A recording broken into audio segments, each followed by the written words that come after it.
Welcome to Positive Business Action, the podcast where we explore real strategies, real stories, and real solutions to help you grow a stronger, more profitable business. Each episode, we break down practical ideas that you can actually use, from marketing and guest experience to operations, team culture, and long-term growth. Whether you run a farm, manage an attraction, or just love the business side of making memories for guests, you're in the right place. Let's jump right in. So what's going on today, man? What are we doing?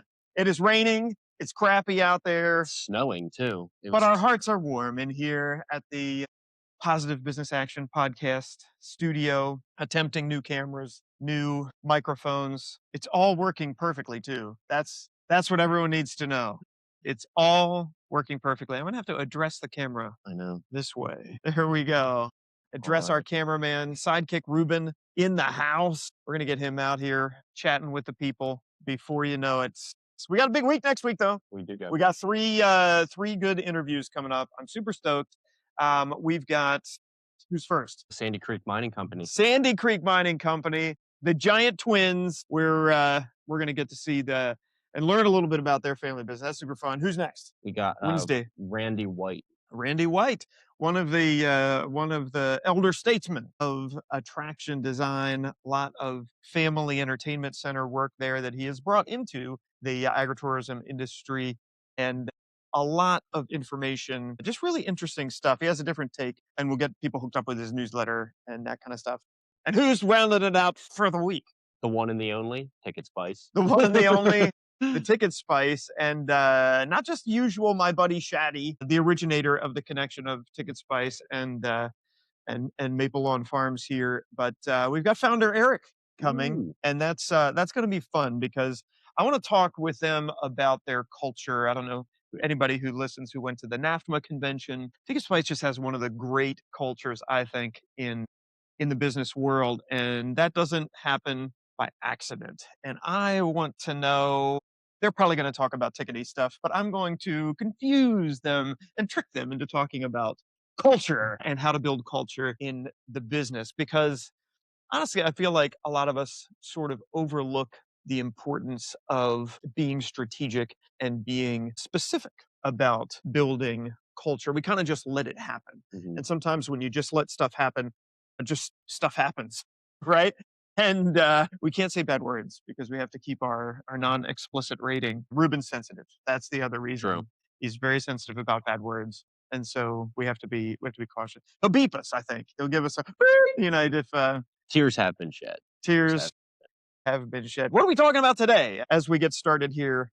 What's on PDA today? So today we're going to be talking about another chapter from your book, Customers Coming Out of Your Ears. Yes. We're focusing on making your employees into salespeople. Yeah, because normally they're lazy. Is that what you mean? Yeah, exactly. Was that the subtitle? Yeah. Because normally they're lazy. That's Exactly. right. All right. Which is why we have this whole setup. So super lazy. We're super lazy. That's right. Yeah. So let's do it. What are we talking about? Let's do it. So the one thing that you say in your chapter is that your employee is one of the last people that the customer will see before they're gone. And that is kind of you're not there to be there and hover over them. So it's like, what makes that moment so powerful that they're the last person that they see? Now with drones, it can be hovering over them. But that's one of the things that I think when we're doing our employee training, and we're kind of in the middle of our agritourism manager boot camp, 2 modules in. And one of the things that I think is really important in terms of this concept is Hugh McPherson, clearly the funniest, the best looking, the most iconic Maze Quest staff member. Like it totally doesn't matter because the chances of someone getting to see me during any particular day is very small. Right. Right? Thousands of people are in here. We've got sometimes 30, 40, 50 people working at 5, 6, 7 different locations and 20 some stations, right? The chance that the guest is going to see me is pretty slim. In fact, I call it the useless superpower. Sometimes we get so focused on how can I be great? How can I be the very best at this job I'm doing? And as the leader, you really can't be. You can't be great at everything, and you can't be great at every position. you're just never going to see the people. And so it's like this hidden sales force that's out there, and that's your staff. And I think a lot of us think, oh man, they should be taking initiative, and they should be doing out their sales. They know that there's apples to go pick, and they should be sending people. They should know to do that, right? Just magically, somehow you would just come up with this, magically. Um, and I think no. In fact, I wrote a blog this week called "I don't think employees should take initiative." And that's because when we're open and we're operating, everything should be spelled out so specifically, so pre-decided by us, the owners, the managers, that we've taken out all of the fluff. There's no I'm going to make up something along the way, and that's why I think they're the hidden force.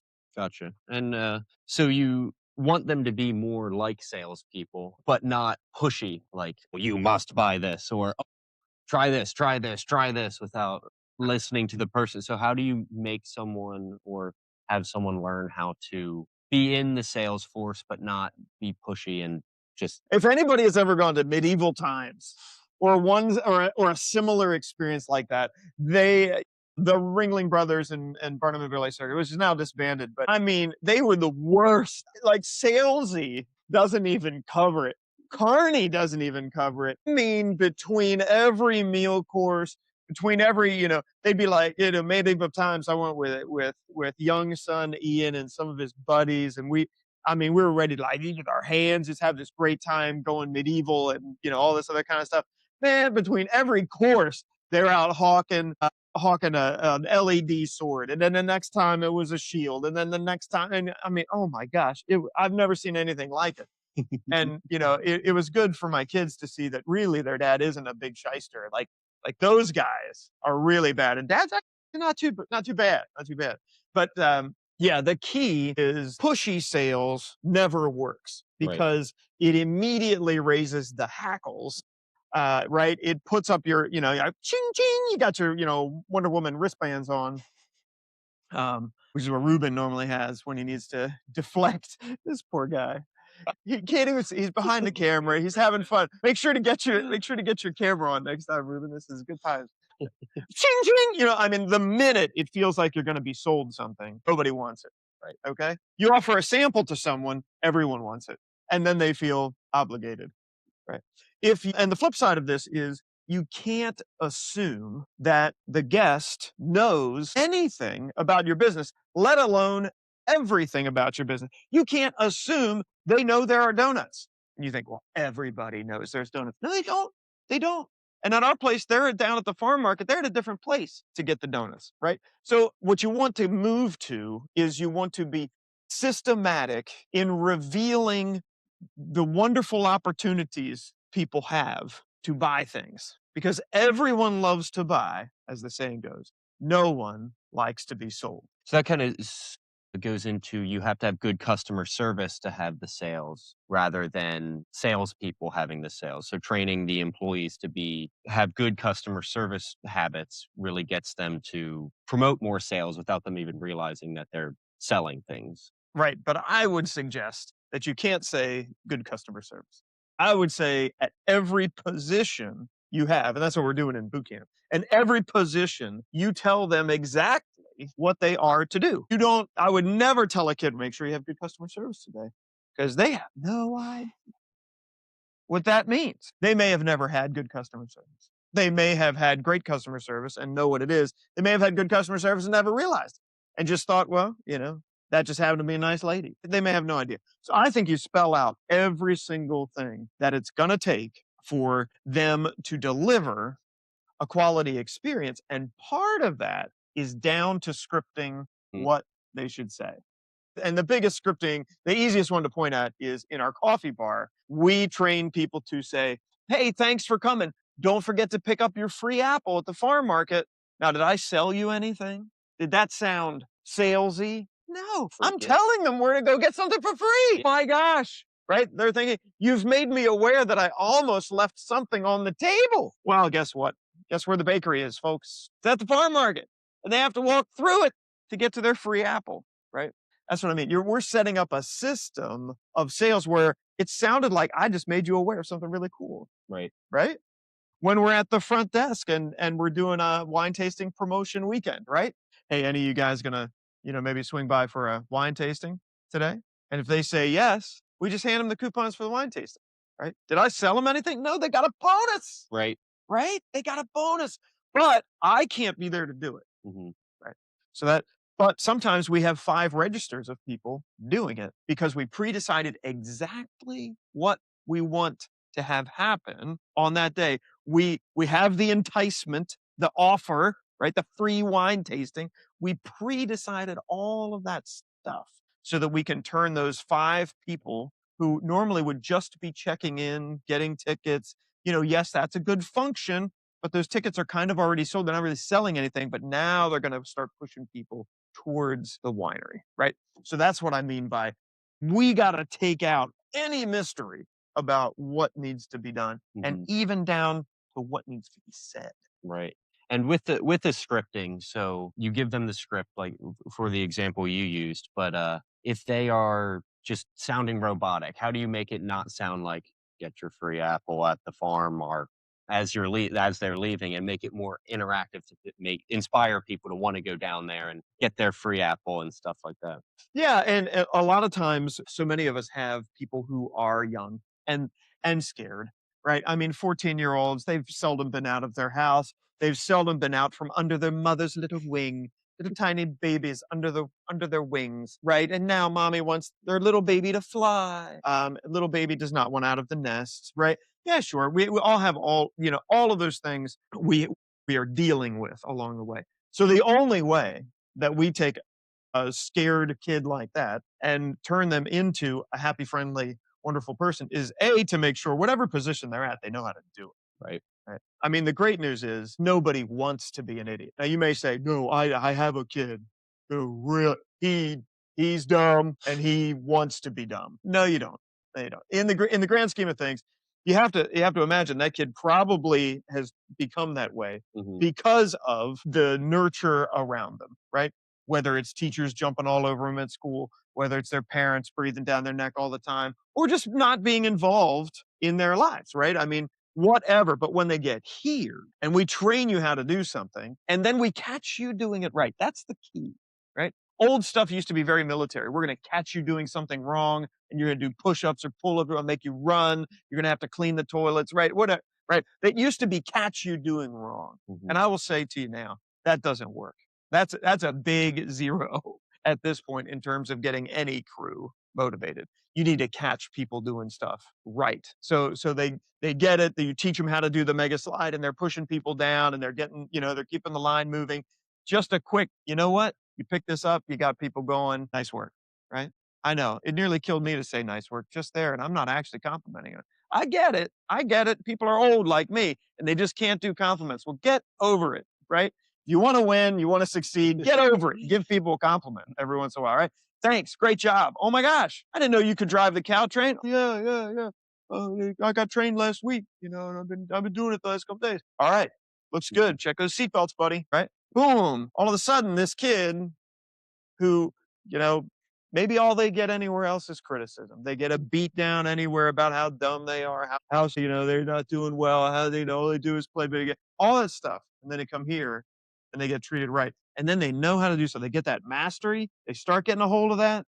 Man, then they want it. Then they want the next one. Then they want the next one. Right? How can I get another? How can Hugh catch me doing something right? Hmm. How can Jenny catch me doing something right? That's the key. Right. So then they get comfortable Yep. and then it's catch them when they do it, right? Hmm. Then it's did they say, "Hey, thanks for coming. Don't forget to ride the train." Boom, catch them, right? And it's reminder, it's training. Nobody gets it the first time. Right. And you say catch them doing it right, but how would you work with the accountability if you catch them doing something wrong with not constant reprimand, like you were saying you don't want to do that, but Vicious verbal assaults. That's what happens. That's how I've raised you, John. Vicious verbal assaults. No, and again, this is one of the reasons why, like right now in boot camp, we're writing out every single job description, every minimal level of service requirement, everything. You have to train it all down, write it all down. And then for us, those job descriptions are next to every single register, next to the video wall, next to the thing. everywhere they are posted directly next to it. If you find somebody not doing something right, all you got to do, wait until no one's around, call them over. Hey, buddy, remember when you're loading up the cow train, you have to walk down every single one. You have to check every single seatbelt. Why do you think that is? Oh, I guess they could get out, right? Said yes. And then you would run them over. Is that one of the things that we want to do today? No. Okay. Like here it is. It's all written down. There's no confusion. Give it another. I'm gonna stick with you for a round here. I'll give you the thumbs up and then just keep rocking and rolling for the rest of the day. But we didn't have to have a discussion about it. Hugh didn't have to yell about anything. It's already written down. That's the key. And if John catches it happening while he's walking up through the park, it's not John versus me. We can go both go look at the written down thing. And it's not, well, John said I only have to go halfway down. That's what I heard. And then Hugh's all mad because I didn't walk the whole way down. Right? This is all done and pre-decided. Okay. That's what I want to get across. You have to have a written system because the printed word is so powerful. It just ends every argument, right? Let's just refer to the job description. We don't have to argue about it. It's all right. And even with the check-in lists for opening the attractions, Closing, opening, it's like closing. Yeah. step by steps. That's part of the step by step. Exactly, exactly. And that is building, okay, well, I know how to do this now. I'm not going to get yelled at because I did this. I did my checklist. I'm not going to, right? I'm safe is basically what we're saying. And when they're safe, then they're free to have a great conversation with the guest, right? And that's when you can throw in, hey, you guys doing cider slushies today? I'm not selling you anything. I've made you aware that there is a freaking delicious cider slushie available. Right. And generally, if you do that with a parent and a couple of kids, the kids go, yay! And then mom goes, all right, 3 slushies, right? And that's the kind of selling that can move the needle. It doesn't have to be, right? They don't need a box they're carrying around at the, get your slushie. They don't need to do any of that. paper. Papers. Who's got that's right. Popcorn. Get your popcorn. No, it's not. You don't have to think of selling in that hawking kind of manner, right? It's just who's doing slushies because I'm assuming that you are. Boom. So you're saying that like training your employees to have that and just to have that attitude is marketing, not just employee training. Right. But we're stocking them even with the script. Right. Right. Down to, hey, who's doing slushies today? Yeah. Right. That's the thing you say at the snack bar. And then boom, all of a sudden we're selling slushies like there's no tomorrow. So why do you think it is that a lot of business owners see employee training as an expense rather than an investment in their company? Yeah, this is the craziest thing. I want you to think about what do we all think about is marketing. I need to be better at marketing. I got to go out and get people and convince them that this place is amazing and then get them to drive for us an hour, to get here. Like we're in the middle of nowhere, folks, right? We got to convince them to drive all the way out here. That is the tricky part. That's the expensive part. That's that's the most important thing that I could be doing. And I thought about that. I thought about things that way for years and years and years and years and years, right? It's trying to grow a business. Marketing clearly has to be the most important thing. Wrong. Totally wrong. And one of my old NAFTA friends used to say, you take your employee training dollars, whatever it costs to have extra people on payroll, to have a second person at every station. And it drives me nuts the first weekend because I know we're literally double staffed and we're half the attendance, right? It's just, my gosh. But whatever that expense is, just pull it out of the marketing budget. Right. Just say, if payroll is an extra $1,500 this weekend, I don't care. Because I just bought advertisement. And the reason I mean that is it's so hard to trick someone to get to your farm. It's so hard, right? There's like a million other things to do. There's a bunch of other even farms they could do. Then they could also just Netflix and chill, man. Like, whoa. I guess that's what people do. I don't know. Is that how the kids talk these days? I don't know. Ruben, is that what kids do? I don't know. Sure. You whippersnappers. Are they Netflixing and chilling? I guess. No, they're not. Okay, good. I have no idea. I'm out of touch, right? But it's so hard to convince someone to give you a try, to just try out Maple One Farms, right? It's so incredibly hard. And then what if they get here and people say things, well, I don't know what apples are. I don't know how much Mega Slide costs. I just started. I don't know. And mine, it's like up there. somewhere, That away. right? And people are going, it looks so good online. I got tricked. What? And then you get the 3-star review. It was really neat, but the people didn't know anything. And it's so hard that you have to make sure this stuff is all locked down before you start marketing, or you're literally paying thousands of dollars, tricking someone who will not only not come back, but they'll tell other people to actively not respond to your ads and get there. Okay, that's how critical all this stuff is. So employee training is not even close to an expense. It's even better than advertising, because even if you can't trick 1,000, you trick 100 people and 100 people come and go, I can't believe everyone's so nice here. And it's not even that they're nice, but it's that they know what's going on and that they are helpful because they're confident in what they're doing and they know where to send you for the next thing, right? And they made the day happen simply by executing the plan. Right. And then you kind of touched on it, like having that one negative instance, it just kind of tanks the whole ordeal, because then they leave a bad review, they don't want to come back, and then so that's a pretty costly in the long run. It's a pretty costly. Sure. And these people might have been thinking about coming for 3 years, Right. heard the radio ads, and then they finally were getting ready. They were thinking one Thursday evening, they were thinking, what are we going to do this weekend? And one of our ad pops up on Instagram and they go, yeah, that maze thing. We'll give it a shot. And then that person loads their entire family, or they call 6 of their friends, and they all come out. And if you deliver, now 6 people, a whole family, whoever's idea it was to come, look like geniuses, right? Right. Oh my gosh, that was so fun, you guys. I can't believe you thought about winding your way out, and it's amazing fun. That could happen. Or seriously, they looked at me as if I shouldn't even have a slushie, right? I don't know. That's how a lot of people talk, apparently. Right? It's very accurate. How Ruben talks. Only sometimes. I mean, seriously, when I'm having a great time. Seriously. But that's the key, right? Is we have to deliver in that one slim chance we've got to get them. Gotcha. And what is like a one sign that indicates that the training and scripting is actually working for you rather than just being another thing that's on the training? Yes, it's when you hear it deployed when no one knows you're there, right? When I'm walking behind behind and nobody's paying any attention to me, and I hear someone at the coffee bar go, "Hey, don't forget to get your free apple." Right. Boom. And this is honestly the trickiest part, and one of the reasons why you as a leader, and this is very important, you as a leader, remember, it doesn't matter that you're really good at a particular job. You can't get stuck at a particular job, because your particular job should be making sure that everybody is delivering, right? I have walked into the farm market and I've heard someone go, yeah, I'm not really sure which apple varieties are ready right now.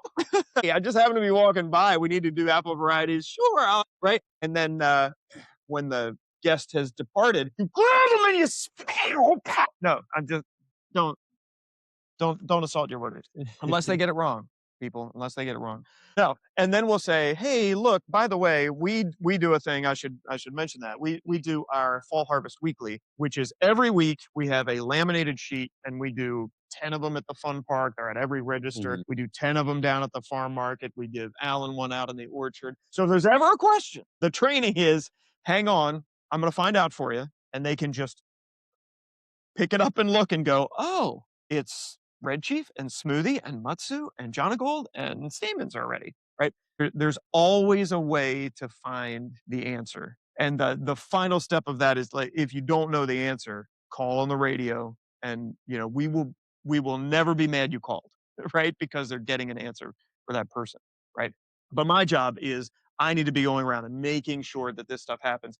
And you have to make sure that you are free to roam about, and if there is a gap in the knowledge, right? One of the things I do with particularly the gang at the farm market, and when we're new and when it's early, is I will say, hey, can you guys cover the registers? If we're a little slow, I'll take the new people. We'll jump in the gator. I'll drive them around. I'll say, look, when you tell the guests to get to the orchard, we always tell them this driveway, turn right, and we drive it. And then they're going to see a sign that says apple picking, right? Tell them to look for the sign, turn right again, and then we drive to the orchard, See that sign? Boom. And then we go to the gazebo and we say, here's where Alan and John are going to be. This is Mr. Allen. Say hi to the new people, right? We drive them through, we walk them through, and it's so silly. We didn't used to do it because we're dumb. And then people would be like, yeah, the orchards are that way, right? From inside the market. It's embarrassing how many mistakes we made, but this is why you're listening, so that you don't have to do this kind of stuff, right? Take the extra time, you as the leader, to make sure that everybody knows what's going on. And we'll be right back. This episode is sponsored by the Hen House Hustle. And trust me, it's exactly what your guests are looking for. Fun, memorable, and built to keep people coming back. Learn more at thehenhousehustle.com. And now back to the show.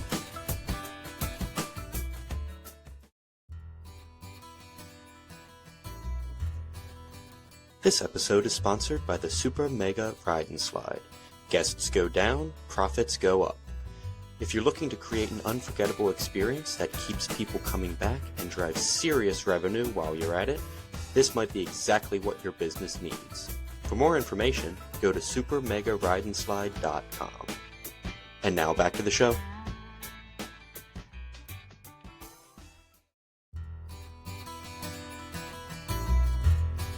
Today's episode is brought to you by the Animal Racers. Ready to add a big thrill to your park? Find out how at animalracers.com. And now, back to the show. And we're back. So you mentioned in the chapter, and you mentioned a little bit earlier about having a newsletter that gets sent out. But what about an internal employee newsletter, sending out to just the employees? So how does that help staff stay informed and know what to do and sell more efficiently? Yeah. So we always under communicate to our staff. And one of the reasons is we know everything. Right. It's the curse of knowledge. Once we know something, it's hard to imagine a world in which everyone doesn't know exactly what we know and have the same motivations and take the same actions that we would in any given situation. Curse of knowledge. Chip and Dan Heath from the book Made Mistake. Unfortunately, they don't. They are living their own lives. You are living your own life. Who knows what Ruben's doing, but the point is you want to create as big a possibility for people to be successful as you can. So part of that is you want to communicate through your scheduling system. Mhm. You can, every week I try to write a little email, tells people what's coming up for that week, whether we got some weather stuff or special events or, what's happening. And I give them the opportunity to even share out, hey, here's the ticketing link, share it to your friends and family. We have found that, and you're going to say, I'm not going to do that because nobody reads anything. Please give me a break. Of course they don't, right? And that's why you have to send the email because 10% of the people will read that. You need to have an informational bulletin board where they're clocking in inside the employee lounge. So the information's there. And then we have found you have to have the laminated sheet right next to where it's going to happen, right? Where it's going to happen. And then you need to review those sheets with your people because it just takes a lot of time to get people up and running and understanding what is going on and where everything is. That's the funniest part is, when new people get here, we're like, yeah, grab the mower from the Morton building. And they're like, I have never driven a mower and I have no idea what a Morton building is. Only they won't say that. They'll just go walk around for a while. But because we're assuming that they know everything, they don't. They don't know where the apples are, let alone where the smoothie gold delicious are, right? Right. They have no idea. So we just have to over communicate. Does everyone read the email? No. Does everyone look at the bullet board? No. Does everyone look at this thing? No. But it's all there when they have their question. And the mandate, right? The minimum level of service is that you answer every question or you find the answer out. And that's okay. We can't, and you have to be so careful because the first time somebody pops on the radio and goes, we have some people who like to pick apples and I don't know where the orchard is. And they're calling from a position where they can see the orchard. You cannot attack and you want to attack. Look to your left, dummy. Those are trees. Yeah, you just can't do it. You can't do it. If say, oh, hey, no problem. Anybody close by that could just help them direct and then make sure, Davey knows where the apple orchard is for any future questions. And you just need to be able to do that with a straight face. But if you're on the radio, they can't see your face. That's why it's always good to have a radio system. And everyone else knows what I'm talking about. Everyone who's listening knows I am not wrong about Davey. I know. I know too. I carry a radio too. But how often should the scripts or the sales messages, like how often should those be updated, changed, revised, tweaked? Yeah, typically once a year is fine, or unless you have a new product or a new Mhm. thing coming up for the weekend. One of the biggest problems we had getting the winery off the ground was the winery didn't exist. It didn't exist before then. It didn't exist in our guests' minds. It didn't exist to people who had come to the maze and theoretically had been getting our emails and should have been reading those emails. It just didn't exist. And so we had to create the sales messaging that would make it exist when people are already standing here, right? This Right. is the one shot we got at them. And maybe they didn't even come for wine today, but they picked 2 baskets of apples in the orchard. And lo and behold, Alan has a little, now you guys can head on out. He's old. You guys can head on in and enjoy some wine tasting if you like, right? He also does not sound like that. That wasn't good. I really thought I was channeling him. Now Uh, you go enjoy that. That's, something like that that. sounds a little more There like we him. go. There we go. Right. He's just introducing them to that new product, and they Mhm. go, "There's a winery? I had no idea." And we've come for 20 years, and right, So that's the thing. Check them out. New product once a year is probably enough, and then you will never have enough times of reminding. Right. Never have enough times. People forget very easily. Right, and it's not because they're bad. Right. It's because every one of us is all wrapped up in living our own Mhm. life. Got 1,000,010 things in the head. Yeah, yeah, only a couple of which are work, Right. and hopefully only one while you're driving a tractor. Well, but how can business owners compare their training costs to the lifetime value of the customers to justify the investment of the training and Oh, yeah, I mean, if you need to do the math's pretty easy, right? So you wanna say, "What is my average ticket?" You can pull that off of Square, you can Yep. pull that off of Ticket Spice, right? That the average, if it's 3 tickets or whatever, ours runs like $54 or something, for an online ticketing purchase. And you go, "Okay, well, that customer's worth $54." Come on, people. No, they aren't. They're not worth $54 because when they get here, they're all gonna get that slushy, right? So there's another $32, so now we're at $86, right? Then if they eat again, that's another $45. So now we're into the $120. This is just on their one visit. Then they go pick apples. That's another $25. Then they go back and get some donuts before they leave or a bottle of wine, right? That visit, that $54 visit, you go, "Oh my gosh, I don't wanna," if you look at your conversions, you say, "Oh, I don't wanna pay more than $1.50 for a conversion." Are you kidding me? Right? I mean, that would be great if you're $1.50 per conversion, spend $1,000,000 advertising because you're about to win big, right?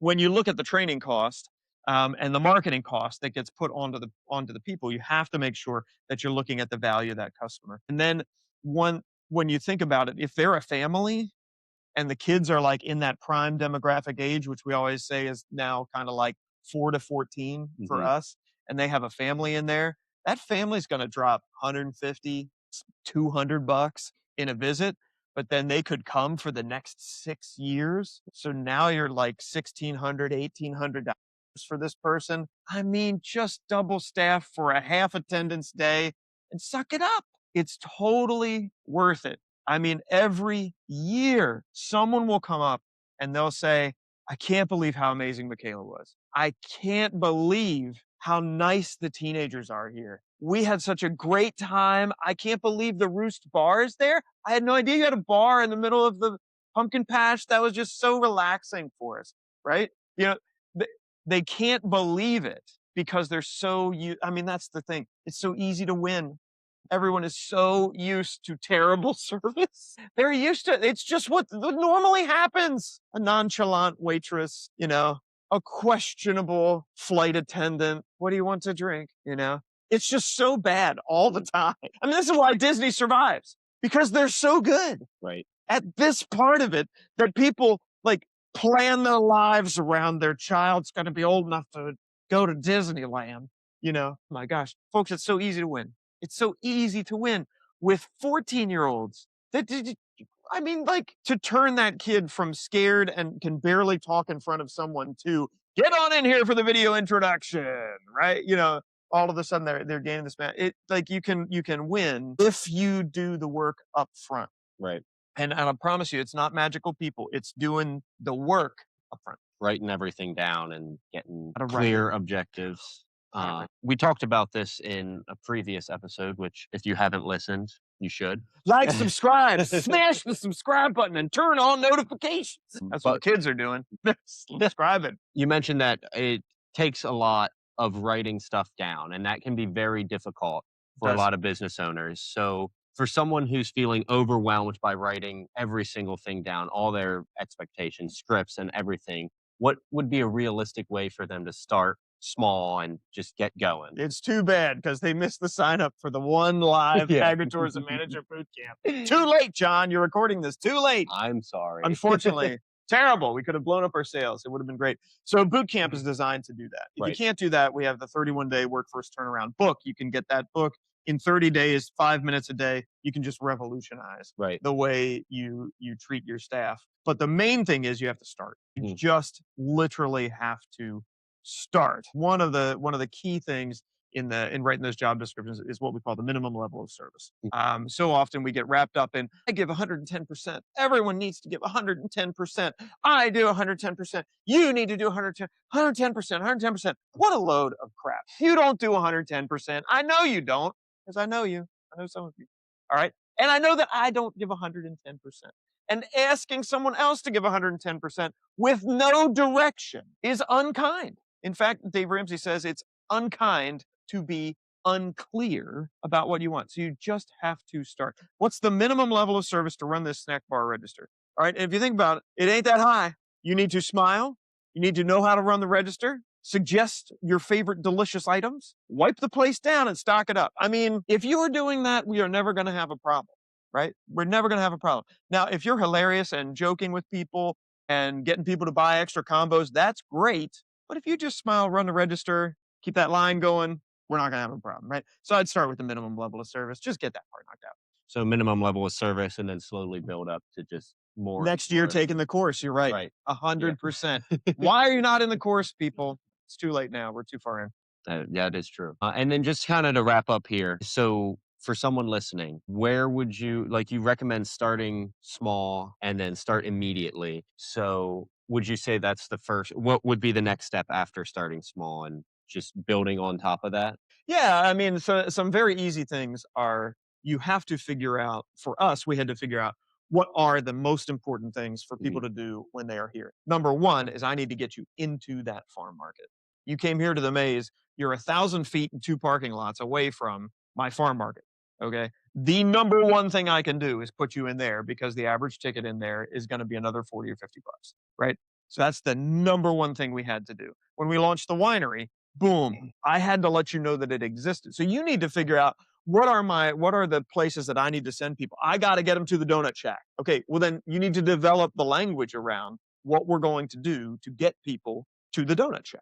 Right. If your biggest thing is pick your own apples, you have got to figure out they may do great in your shop and have a lovely time in the bakery or whatever. Never even know that they could go pick their own apples. Right.